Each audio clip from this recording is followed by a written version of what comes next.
Nothing you can do that can't be done. Nothing you can sing that can't be sung. Nothing you can say, but you can learn how to play the game. It's easy. There's nothing you can make that can't be made. No one you can save that can't be saved. Nothing you can do, but you can learn how to be you in time. It's easy. All you need is love. All you need is love. All you need is love. Love. Love is all you need. There's nothing you can know that isn't known. Nothing you can see that isn't shown. Nowhere you can be that we're not meant to be. It's easy. All you need is love. All you need is love. All you need is love. Love. Love is all you need. Love is all you need. Yeah. Everybody. Love is all you need. Love is all you need. Love is all you need. All right, let's give Teresa James some love. I thought more of you would release your inner Beatle on that one. Maybe not. All right, so Teresa James, those of you joining us on the Love Stream, welcome. My name is Reverend Dr. Michael McMorrow. I'm Senior Minister here at the Center for Spiritual Living in Granada Hills, California. It's in the North San Fernando Valley, and we are a faith community who welcomes all who practice their beliefs in faith and love. So if you're joining us for the first time, welcome, and hit that subscribe button and little bell, and it'll tell you every time we're live here. So you just heard from Teresa James. Let's give Teresa some love one more time. And you can support Teresa and her Rhythm Tramps anywhere you download music. And our presider for the day, and you can download him here in a few minutes. Our presider, Mr. Wayne McDonald, longtime practitioner. And we've been to every Science of Mind class together, including ministerial. But that was a long time ago now. Yes. Yeah. That's right, we are. I keep forgetting. All right, so what do you say we start by taking a deep, conscious breath and feel the release. And on that release, just allow ourselves to anchor in this eternal now moment as we come together for our call to service, which we call lighting the flames of faith. And we perform this ceremony to promote the universal consciousness of life, which acknowledges that all peoples, all faiths, all sentient beings come from the one great universal presence, which we call spirit. That fundamental to this truth is a unifying nature of all religious thought and experience, which we honor here this morning. So as Wayne lights the first candle, it's for the Tao, honoring the universal path of harmony and equilibrium, the natural way. We light the second candle for shamanic traditions, honoring the beliefs and practices of all indigenous peoples, the way of primal spirituality. We light the third candle for Hinduism, honoring the path of knowledge, action, and devotion. We light the fourth candle for Judaism, honoring the ethical path of living by sacred law. We light the fifth candle for all forms of Buddhism, honoring the Four Noble Truths and the path of compassion. We light the sixth candle for all forms of Christianity, honoring the Christ consciousness as the path of love. We light the seventh candle for all forms of Islam, honoring the path of submission to the will of God as the highest calling. We light the eighth candle for the universalistic religion of Baha'i, honoring the path of unity and peace. We light the ninth candle for all forms of New Thought, honoring the metaphysical path of mental healing through the practice of universal spiritual principles. We light the 10th candle for all those who are as yet unaware of the power and presence of Spirit in their lives, and for the space we hold for them here in our sanctuary, within our online community, and of course within our own hearts. And as Wayne lights the healing candle, please put silently into the light the names of anyone you wish to have experienced the healing flame of God's eternal love. There is one flame that burns in our hearts. There is one light that shines through our love. We light this flame with faith. We find this light within our own soul. There is one flame, one light within. And join me with this opening treatment. And if you feel choose, you can place your hands on your heart and feel and know these words. God and I are one. God is joy. I am joy.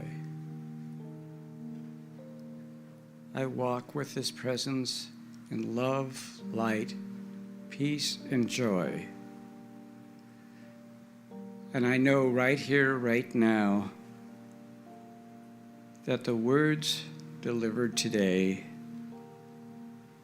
are from the Beloved.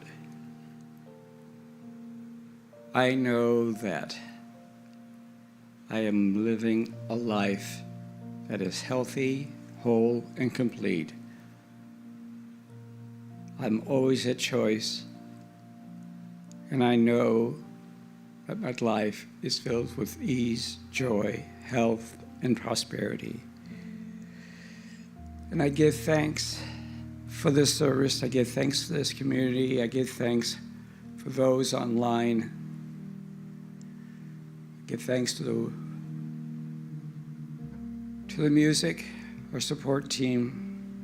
And I give thanks for our community, both online and here in the sanctuary. Knowing these words have power, I release them to the law, knowing it is complete and done, and together we say, and so it is. My name is Wayne McDonald, and I'm one of the practitioners here, and I have today for you fun facts. Disneyland opened July 1955, and admission was $1. They had a huge price increase in 1956 to $2. In 1955, the first microwave oven was sold for $1,295. Can you imagine how much groceries you could have bought with that? Also, in 1955 was the first wireless TV remote. That was the last time any kids got any exercise. And also in August 1955, I was born. Yes, this past week I celebrated my 70th birthday. Yeah! My mom, Evelyn, aged 98. I visited her this week, and she said, "You're old." Now, my dad grew up with 7 brothers and sisters. The youngest in that family was baby Earl.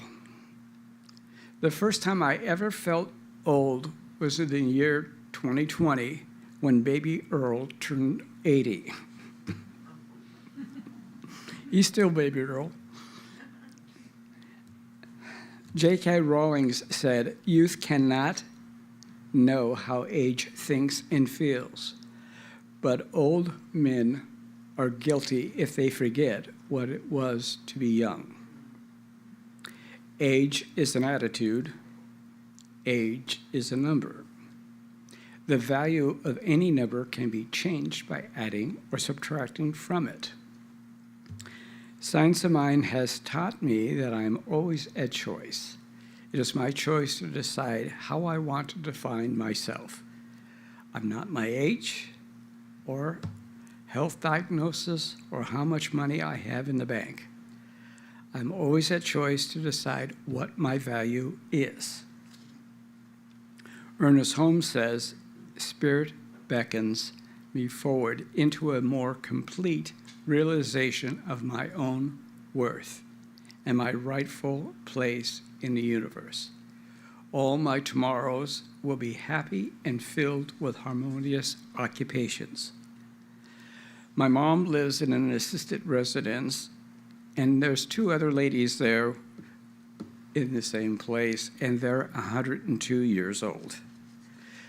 The way I figure it, that would probably make my mom a teenager. Daytime host Ellen DeGeneres said, "My grandmother started walking 5 miles a day when she was 60.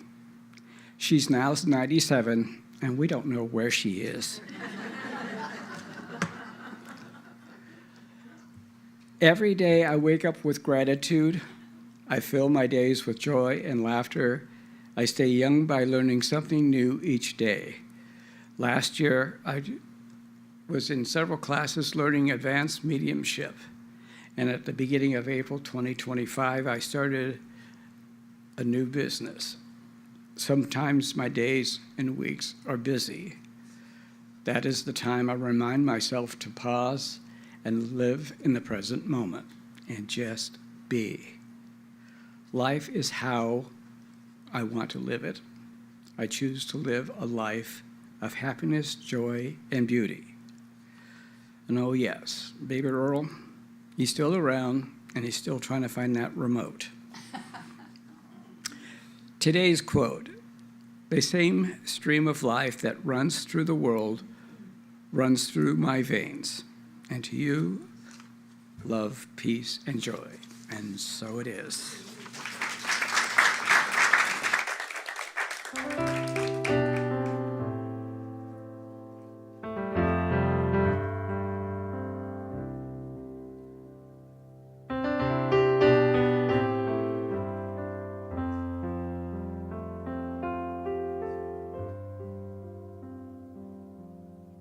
Kind friends all gathered round, there's something I would say.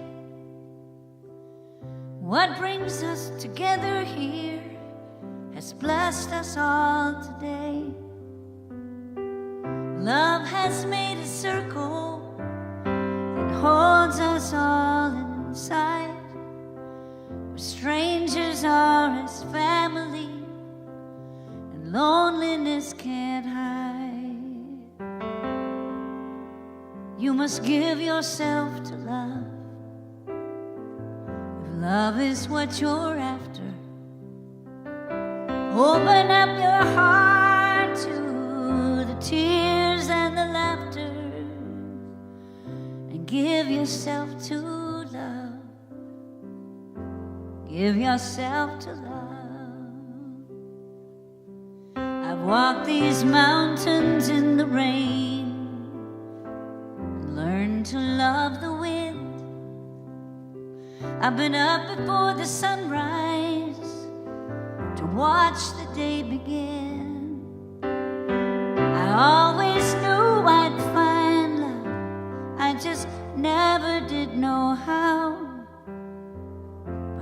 sunshine on a cloudy day that stand before me now.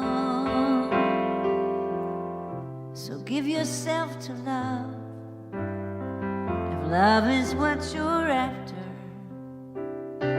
Open up your heart to the tears and the laughter, and give yourself to love. Give yourself to love.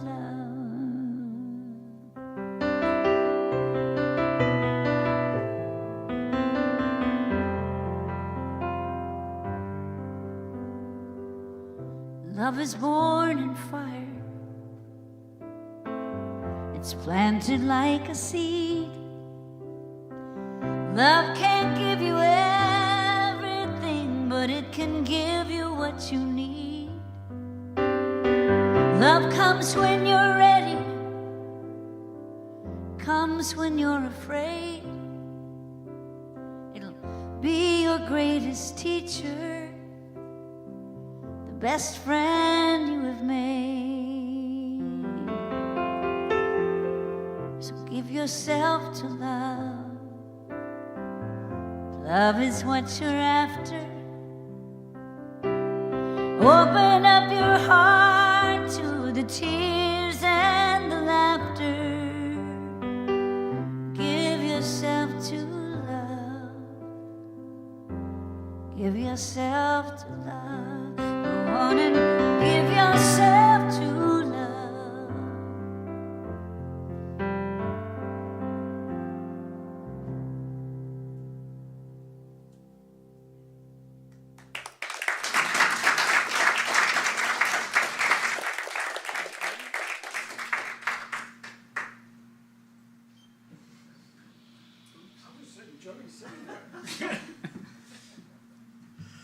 Announcements. We have practitioners available today in the treatment room for a 2-minute tune-up, and I know we have practitioners here if you would like to raise your hand.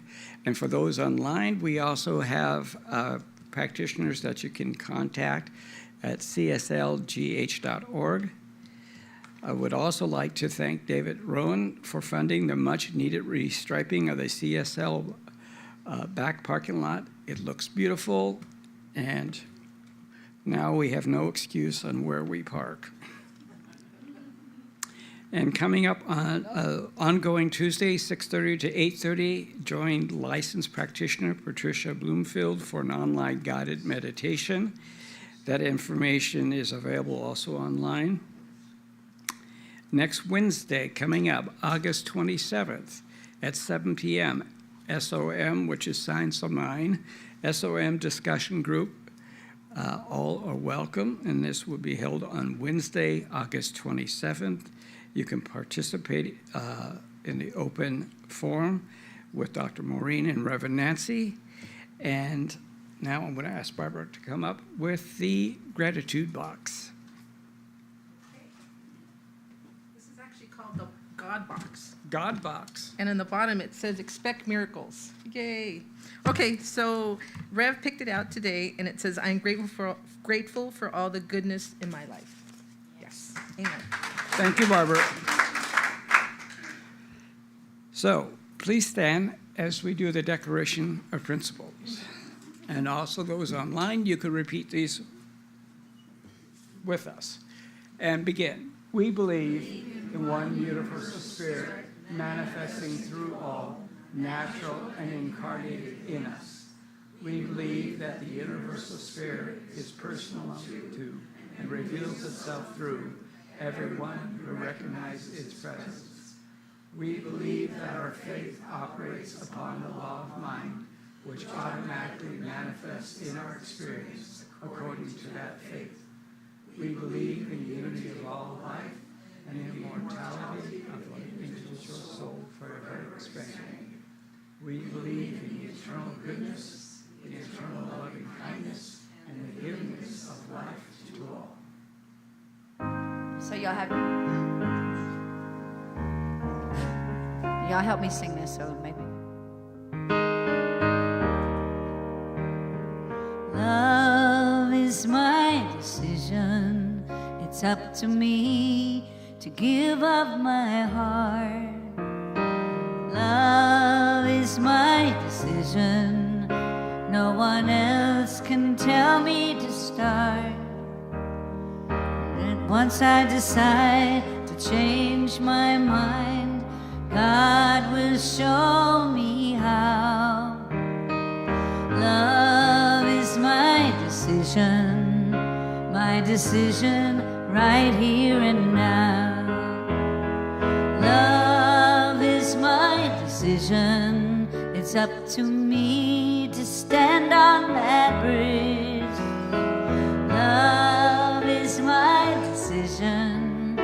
No one else can make me forgive. Once I decide to change my mind, God will show me how. Love is my decision right here and now. Love is my decision. It's up to me to dance down that road. Love is my decision. No one else can lighten my load.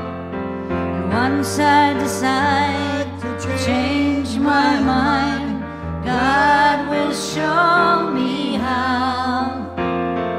Love is my decision right here and now. Very nice. I'm still surprised nobody's two-stepping around the church, though. Oh, yeah, I guess it is, isn't it? Well, you could waltz around. I thought a two-step was a lazy waltz. No? It's whatever you want it to be. Well, you get 3 drinks in, who cares? I've been watching you dance for a week. That's for our VFW girls, of course. All right, so it's good to be with you here today. Good to have you joining us online. If this is your first time joining us, I see we're all longtime friends around here, but if you're joining us online, we've been working on the theme for the month of On the Wings of Love. On the Wings of Love. Wasn't that a TV show theme or something? I don't know. Maybe it's on Yacht Rock. We have satellite radio and it's stuck on the 70s for some reason, but there you go. And we've been looking at this thing On the Wings of Love in a pretty idealized way. Today we're talking about the turbulence of love, which might be a little more in alignment with our experience of life on life's terms, shall we say. So let's start with this quote from Thich Nhat Hanh, who, from his book, The Four Immeasurable Minds, the Buddha taught that it is possible to live 24 hours a day in a state of love.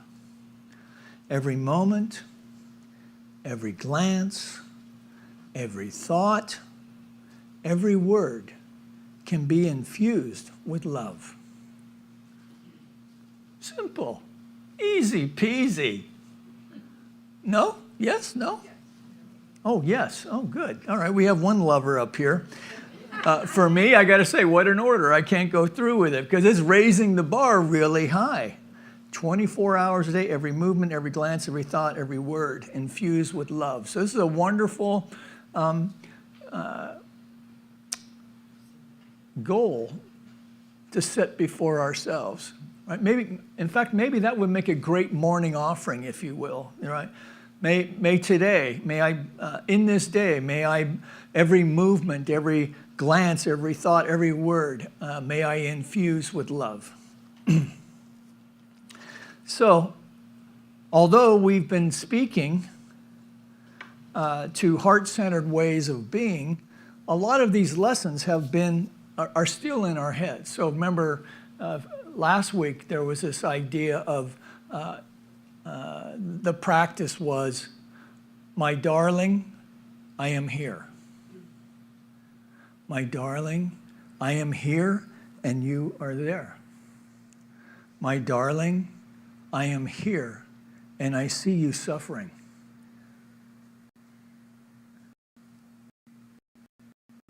I am suffering. Please help. Those were the 4 mantras last week that we could have played around with.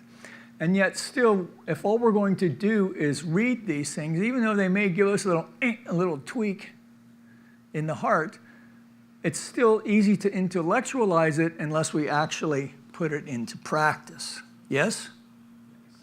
Did anybody try that last week? No one. Well, I did. And it was a very interesting exchange, which I'm not going to share because this is recorded online. So, but it is raising the bar pretty high to actually practice connecting with someone out loud. Now, you didn't have to be out loud, right? We could have just sat next to the person and known this in our heart for them, with them. So I have found, and maybe this is true for you, that I find that sharing information like this is much easier when it's done intellectually rather than emotionally.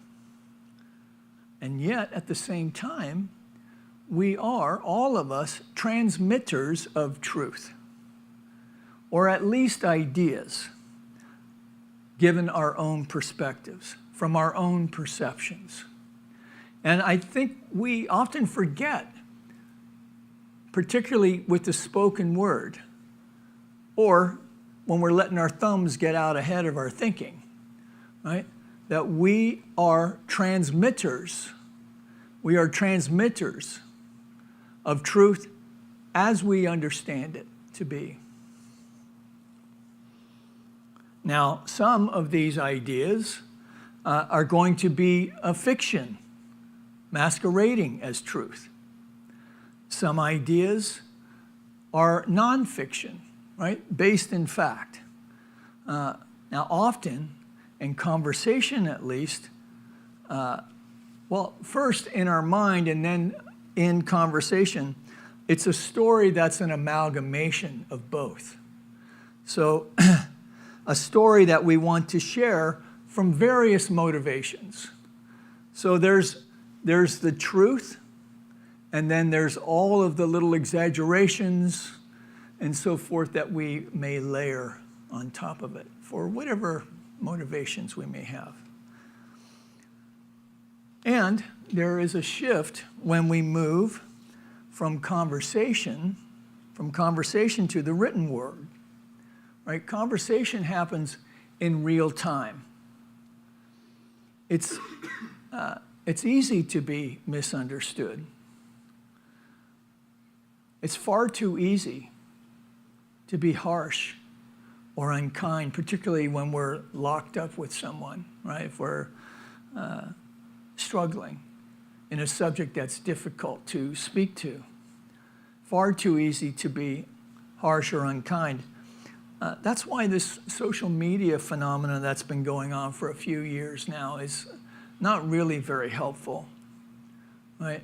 If we're coming from that reactive place of, one of the brothers Johnson's nickname was Thunder Thumbs. And then when I get going, that's what I think of myself. Oh, Thunder Thumbs is at it again. So I spend a lot of time backspacing or deleting or, just cut the whole post off. Because the truth is, nobody really cares what I think anyway. Right? And if it's not helpful, why share it? That's why what the like button is for, I suppose. So there is a shift when we move from conversation to written word. Conversation happens in real time, but in the written word, of course, we can edit ourselves, right? We can actually maybe even allow a higher idea to come through.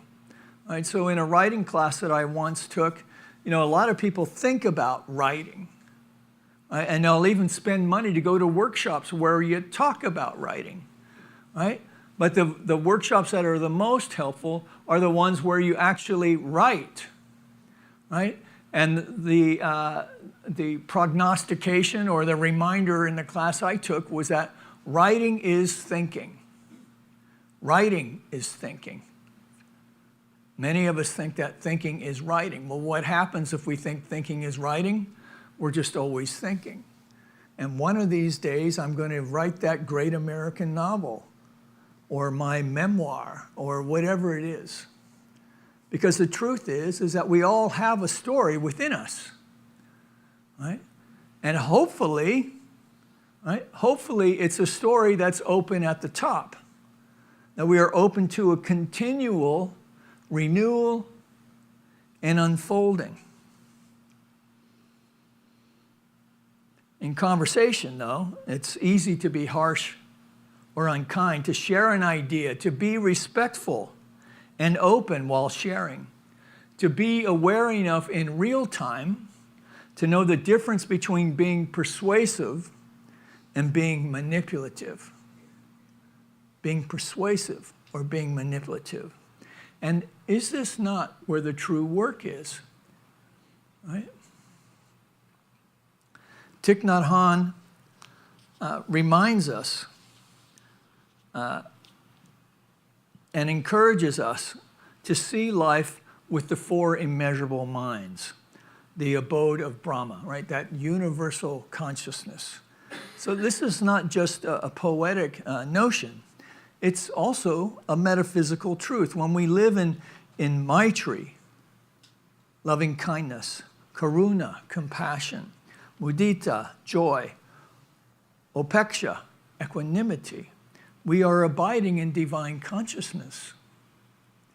So in religious science or science of mind philosophy, of course, we are constantly underscoring our oneness with the divine, our oneness with each other, our oneness with all of life. Right? This is what divine consciousness is. And it can be a very empowering idea, particularly if you come with contemplating this notion and what it means to you, not what it means to me or your neighbor, what it means to you to be an individualized expression of the divine, the individualized expression of divine consciousness. So then the question is, well, does my life outpicture as that awareness? Right? Am I adding value? Am I adding value to life? And this doesn't mean that you have to be Deepak Chopra, right? You don't have to do that. We just need to be centers of love, of compassion, understanding, equanimity within our own circle. Some of those are grand, and some of those are smaller. But I want to be that value-added guy. Now, the challenge, of course, is how to do this when we are in a business negotiation or an office environment, on the job site, in a family setting, or one-on-one with our beloved. And if we don't currently have a beloved, maybe just someone whom we are invested in or invested with in life. So I listed these situations in degrees of difficulty, right? So to me, the business negotiation being the easiest, to the one-on-one and family, for me, being the most difficult. Office negotiation, or a business negotiation, office environment, job site. So think of two, when I say job site, I'm thinking of a construction job site where guys freely share what they think about each other, maybe not in the most cogent or understandable of ways, and then they go and have a beer afterwards. In a family setting or one-on-one with our beloved, right? How to sit with our beloved and say, beloved, I am here. Beloved, my darling, I am here and I see you there. My darling, I see you suffering and I am here for you. We're to be gentle with ourselves. My darling, I am suffering. Please help. So with those degrees of difficulty in mind, Bell Hooks writes that to love well is the task in all meaningful relationships and not just romantic bonds. You know, in the Western world, it's easy to get caught up in, when we talk about love, is to be the, you know, it's a rom-com, right? A romantic comedy thing where, you know, there's a chance meeting and all this other stuff. And, you know, it's easy to feel these things when the bloom of the rose, the scent is still sweet and has yet to dissipate. But as anyone in relationship knows, that the work in being truly loving, right, is what to do when that dissipates, right? Because the rose is still as beautiful. The color is still there. It changes. It's a different expression of the rose, but the rose is still there. And from personal experience, you have to stick around long enough for that to happen. Because a lot of folks pitch it in before you get there. Or it's just too hard to be courageous enough to say, my darling, I see you are suffering and I am here for you. Just gently, without any attachment to outcome, how it's received.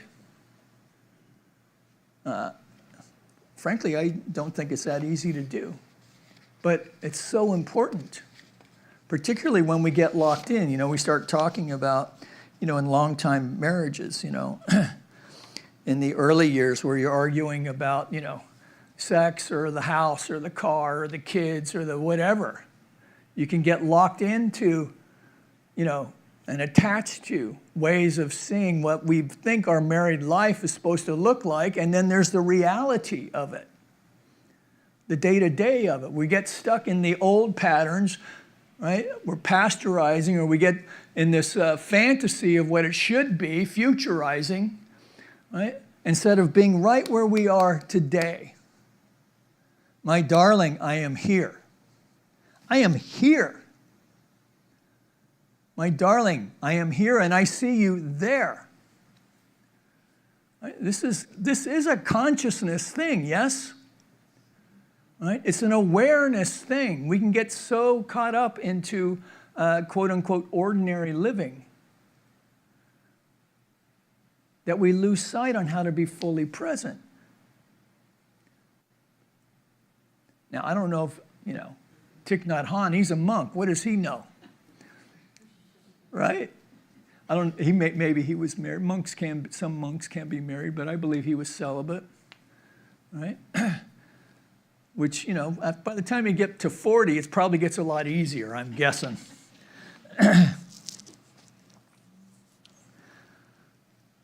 So from the perspective of of living life as one who sees the divine in all things, who understands that our thoughts create our reality, we who understand that we are co-creators with this thing that is greater than we are alone, we inevitably find that we have to move away from too much theory and move into a lot more practice. We have to move out of our head into the heart-mind, if you will, if we really want to demonstrate this life that we are longing to express. In fact, it's more than that. It's a divine longing within us that wants to experience life by means of its creation, of which you and I are part of that. Each one of us. Points of creation. Every animal, every protozoa, every stone, an expression of divine consciousness. That's a pretty wild idea. I'm reading a book on Thomas Aquinas right now. So that's 13th century. 1,200 years after the dude walked the earth, that we started thinking in these ways of seeing the divine in all things rather than separate from.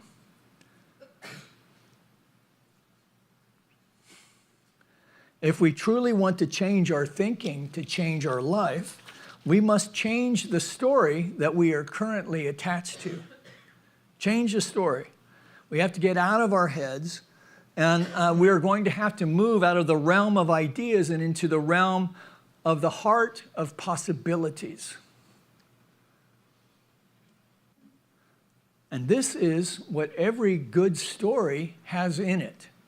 So Wayne was talking about J.K. Rowling, the Harry Potter stories, right? She's the one who wrote Harry Potter. So Stephanie got me hooked up with the public library online, right? I got my iPad. I think it's actually a scheme to keep me from looking at too many YouTube rabbit holes. And it's been an effective thing. So I've listened to the audiobooks of the Harry Potter stories. And I just seen the DVDs. This gal is an amazing writer. I don't know where she came up with this wizarding world and all just coming up with the languaging of it all. It's a completely different universe, right? And now that's, the field of magic, right? There's the people living the life of magic in the magic realm, and then there's the wizarding realm, and then there's the realm in which muggles live in. So, which is where I would be. You're all witches and wizards, I'm sure. But it's a wonderful way to not only experience a story, particularly on an audio book, to have, to imagine it in your mind without even the task of reading, but to consider the possibilities of the different relationships that are going on. Like this, the insight of knowing that a young person can't know what an old man is thinking. And yet that's one of the key themes in the book, is the relationship. So much compassion and encouragement showed from this old man, Dumbledore, with the long beard and all that, to these young students. So for our own story, it's going to take a rewrite, right? And maybe even we have to give ourselves maybe permission to do a rewrite. Maybe we think, oh, I'm done. I've arrived. I'm 70 now.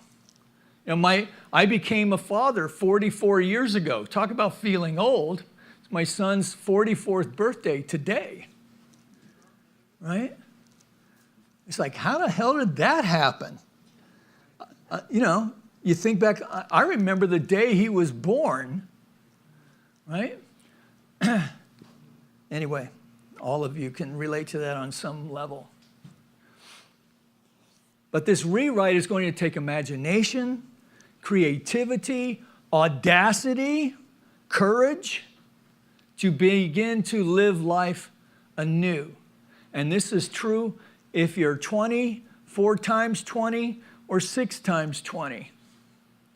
That every day is an opportunity to rewrite the story. To rewrite the characters, to change the character, to change my character. And to remain open at the top for an even greater expression in health, in wealth, in creative expression, and in our relationships. And the relationship thing is the one place that costs us no money, just a little bit of time, and a ton of willingness to stand in our truth, to speak our truth. I mean, even now when I think about it, it makes my knees knock a little bit. Right? To be seen and to also be willing to see with a new pair of glasses, as Chuck C. would say. So I think this idea of rewriting, this is much easier to do on the written page. You just get out the eraser, right, and rewrite. In life, it's a little bit different because the thing about change is that there's upheaval to change. You know, there's turbulence in change. You know, it's like, you know, shit's flying everywhere sometimes. And we all know turbulence. In an airplane, turbulence shakes us up, disrupts our comfort, makes us want to grasp for stability. Right? So these people are hanging on to their, if you've ever been on a plane that's been in a lot of turbulence. You know, my kid brother is an airline pilot. And he, you know, you don't just get to fly 737s. You got to work your way up from the little Pipers and Cessnas that you see out of Van Nuys Airport, and then you know, and you got to teach for thousands and thousands of hours, and then you move into one of the aircraft's designation, Canadian aircraft called the Bombardier, which is kind of a weird name for a civil airplane, and those are the ones that you've probably, those are the regional carriers, right? So if you fly into Calgary and you want to get to BC, you know, you're going to fly like 40 on an airplane, right? Everybody's seen those. They're turboprops. So my brother was a relatively new pilot, commercial pilot, and he tells me of this story of coming in for a landing, and they hit some turbulence and flipped them upside down, and of course then they were able to, while they're landing, right, and were able to, you know, get right side up and safely land, right? Well, sometimes the turbulence in our life can feel like that, topsy-turvy, right? Up is down and down is up and back is forward, and, you know, that's part of the human condition, I think.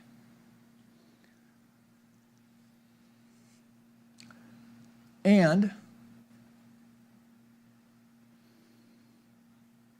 this turbulence not only disrupts our comfort and makes us want to grasp for stability, you know, this happens also in love, whether with a partner, whether a friend, in business, or even spiritual community. That turbulence, it's good to remember, is not the end of the journey. It's a reminder to fasten our seatbelts, right? To fasten our seatbelts of spiritual practice and return to love. So Thich Nhat Hanh, in his teachings on love, says, beginning anew is not to ask for forgiveness. Beginning anew is to change your mind and heart.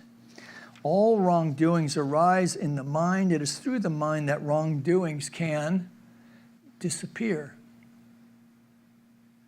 Change your thinking, change your life, Holmes would say.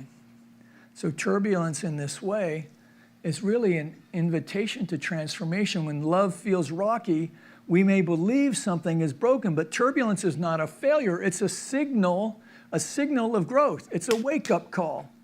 Ernest Holmes reminds us that the only way to get rid of darkness is to turn on the light. And so this turbulence idea is an opportunity to shine the light of awareness on unconscious patterns and invite the Spirit then to guide us towards greater wholeness, to restore us of this sense of oneness, of divine consciousness, one heart to the other, and our place within that, and to stand in awe of it and to celebrate it even. Now, there may be some repair work to get to that place, a greater sense of wholeness. You know, in a rewrite, you just get out the eraser or backspace. In the real world, It can be difficult. You can't unsay some things. And we may feel some guilt around that, some shame or resentment. And then that gets in the way of a greater understanding and a greater healing. And so Thich Nhat Hanh reminds us that shame is not enough to change the heart. It's a motivator, right? It's a little prod. And then he talks about how often do we replay guilt in our minds, thinking it will redeem us in some crazy way, right? That we're doing penance, if you will. In truth, guilt keeps us tethered to what? The past, right? But we're looking to move forward, yes?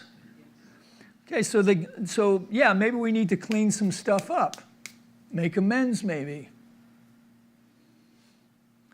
without attachment to outcome.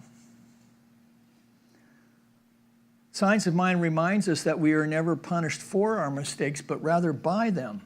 And so likewise, we are liberated the moment we are realigned with the truth, and this truth, that love is our nature. Love is our nature. It may be slathered with hurt, regret, resentment, fantasies that no longer serve us, but it's there just the same, that the Spirit is within. And our task is to uncover, discover, and allow that to come forward within us. That to remember that love is always available. And when we do that, of course, we also want to remember that, it's up to us to do this work for ourselves. And then in this way, then, we are then available that when the turbulence hits, we want to put our mask on first, right? Take care of ourselves first and then tend to the other. Do our own work first and then tend to the other. So I'm going to end it there. Let's get Teresa up. You look comfortable down there, but... So let's do a little practice together. So let's just take a deep breath and release. Let yourself settle into this moment.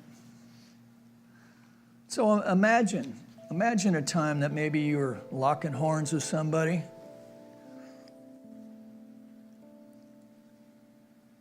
In business, on the job, yelling at the television. Maybe with our beloved. Just bring something to mind for sake of this exercise. And just put your hand over your heart, if you will. And imagine yourself in this situation where we're going to take 3 conscious breaths before speaking. So we just take a deep breath and feel the release. And then in that release, feel ourselves settling a bit. Taking another breath. Feel the breath going in. Feel the exhale. Feeling this settling in the moment. Another deep breath. And release. Again, settling a little deeper. To remember this simple practice before speaking. Maybe if you're doing this on your own, you may find something that a misstep or some regret. Right? Forget the litany, just work on one. And write it down. And then create a new thought of love to replace that regret. If you can do that, then you've basically done this mysterious thing we call spiritual mind treatment. Right? Just take a breath and then release whatever that insight was. And then finally, the biggest practice for the week. Try it today. Spend 5 minutes with a loved one, listening without interrupting, or correcting. That'll be the longest 5 minutes you've spent with someone sometimes, right? All right, so just staying in the moment again, taking a breath. I release the past. I begin anew in love. One more breath. Release, and I soar in the joy of divine connection. So play with this today. Experiment a little bit. Take whatever insights you glean from it into your week. See what changes. And then let's check in with each other next week, see how it went.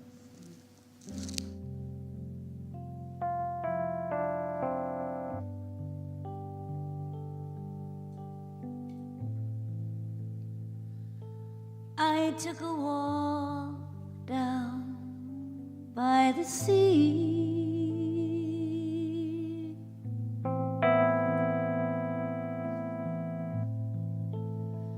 Lost in thoughts of you and me.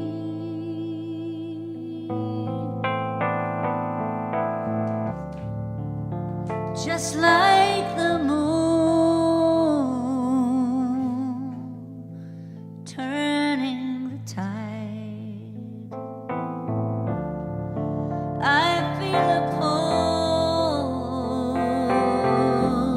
from so deep inside. So many questions haunting us.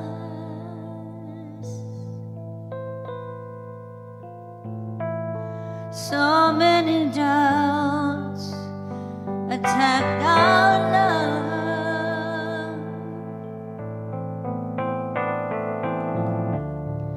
Dangerous thoughts of what could go wrong. Against the odds, we must carry on. We must be fearless, strong and fearless, counting on help from above, trusting the power of love. We must be fearless, fearless, fearless.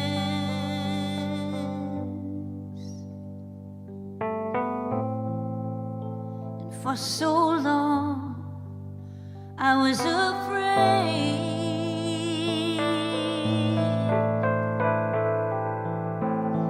to step from the shadow of my mistakes.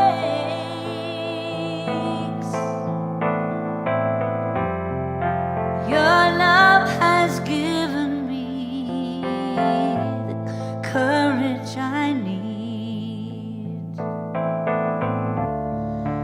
Together I know nothing can stop you and me if we are fearless. We must be fearless, counting on help from above, trusting the power of love. We must be fearless, fearless, fearless. We must stand in the light, willing to fight whatever may come between us. We must be fearless, fearless, fearless, counting on help from above, trusting the power of love. We must be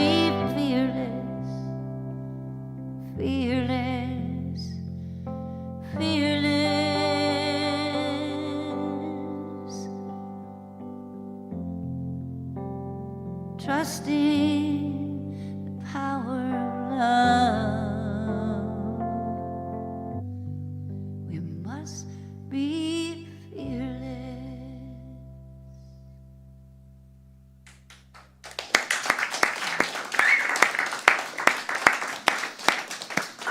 Well, that was a good one. Teresa James, everybody.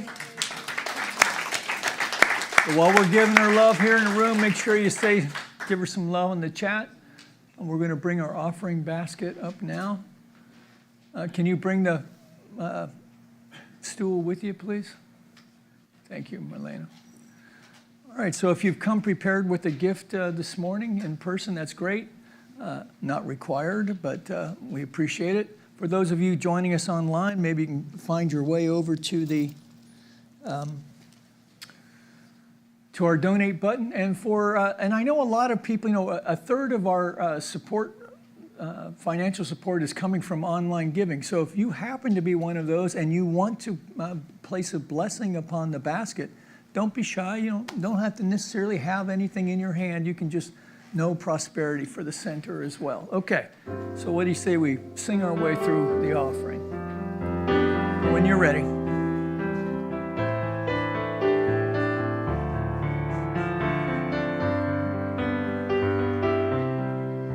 Sing now. Spirit gives through me. Spirit receives through me. Spirit lives and breathes through me. Spirit lives and breathes through me. Spirit gives through us. Spirit receives through us. Spirit lives and breathes through us. The Spirit lives and breathes through us.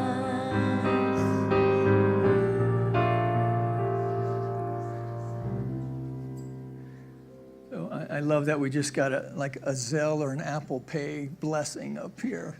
And so very creative, and thank you.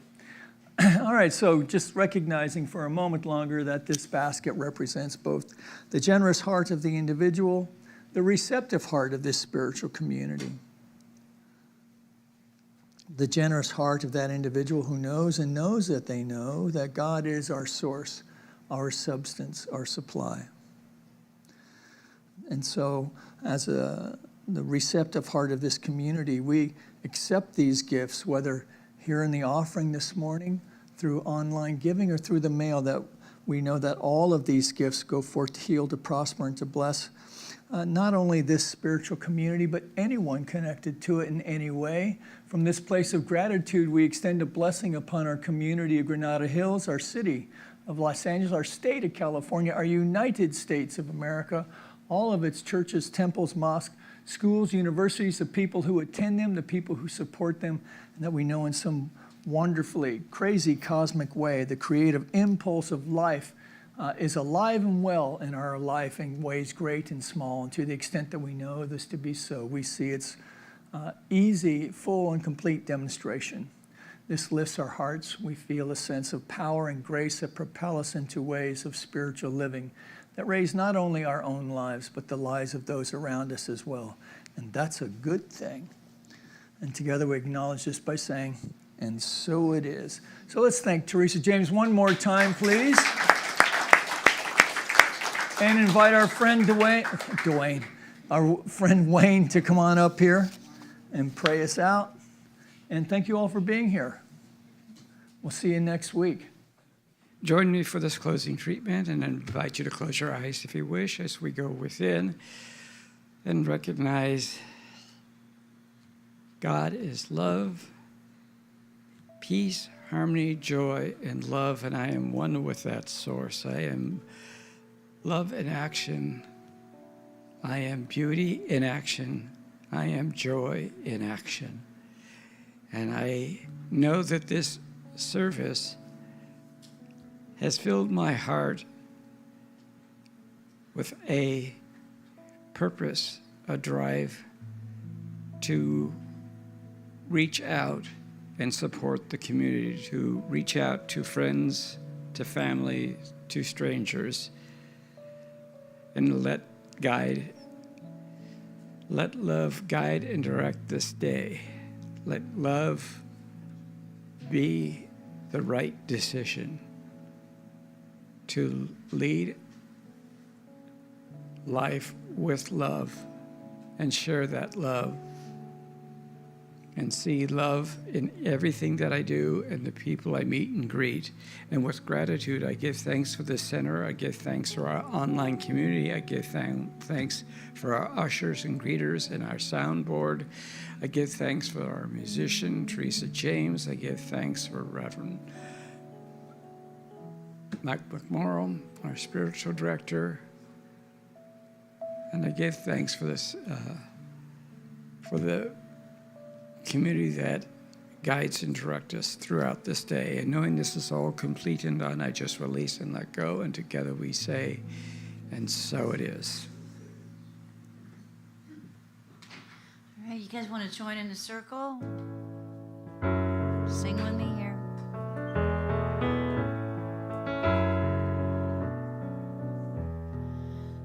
Let there be peace on earth, and let it begin with me. Let there be peace on earth, the peace that was meant to be. With God as our power, united all are we. Let us walk with each other in perfect harmony. Let peace begin with me. Let this be the moment now. With every step I take, let this be my joyous vow. Take each moment and live each moment, peace eternally. Let there be peace on earth, and let it begin with me.